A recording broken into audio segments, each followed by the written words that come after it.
Fost l-sfidi ewlenin li għandu il-Gvern fil-5 snin illi ġejjin hija dik tal-Presidenza tal-Unjoni Ewropea fis-sena 2017. L-sfida ta' din il-Presidenza hija waħda kbira għal pajjiż żgħir bħal Malta. Iżda din l-sfida ma tintrabaħx mill-Gvern biss jew minn rappreżentanti tal-Gvern jew inkella minn ambaxxaturi, iżda tintrabaħ mill-pajjiż kollu. U għalhekk li l-esperjenza tal-komunità Maltija fi Brussell u anke fil-Lussemburgu għandha tkun ta' valur kbir għal Presidenza ta' Malta tal-Kunsill tal-Unjoni Ewropea fl-2017.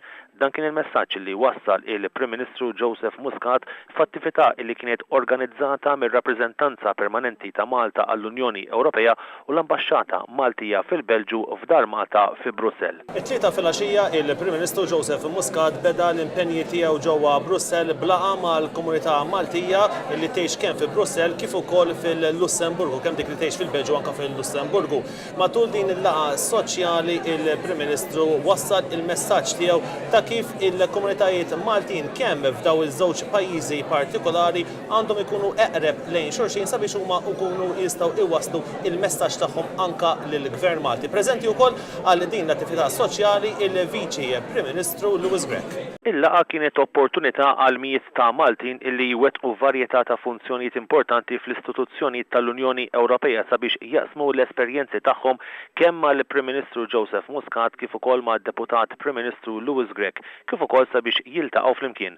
Il-Prim Ministru esprima x-xewqa tiegħu illi l-komunità Maltija li taħdem fi diversi istituzzjonijiet tal-Unjoni Ewropea taġixxi bħala netwerk li tista' tibbenifika l-interessi ta' Malta fl-Unjoni Ewropea.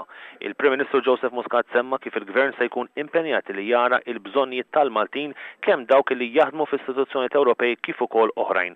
Waqt li qal li l-Gvern jixtieq li mal-komunità kollha jinħoloq dan in-netwerk li jinħass iktar, il-Gvern huwa konxju wkoll ta' l-issues li għandhom x'jaqsmu kemm mal-ilsien Malti kif ukoll mal-edukazzjoni u anke issues oħrajn. Huwa għalhekk li il-Gvern se jkun qed jaġixxi wara illi jisma' minn dawk involuti direttament.